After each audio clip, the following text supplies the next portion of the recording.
Hello everyone. So here we have a question which says we need to find dy by dx at x is equals to 1 and y is equals to pi by 4 if sine square y plus cos xy is equals to k.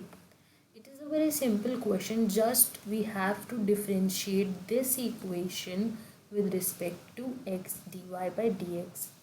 So when we differentiate sine square y, we get 2 sine y.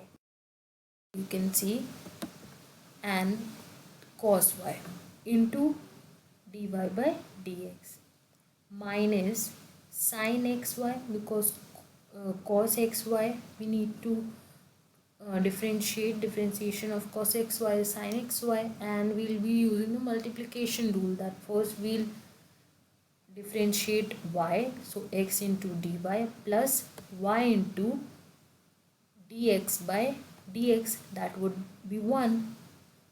And after solving this equation or reassembling this equation, I should say, we'll get dy by dx is equals to y sine xy divided by sine 2y minus x sine xy.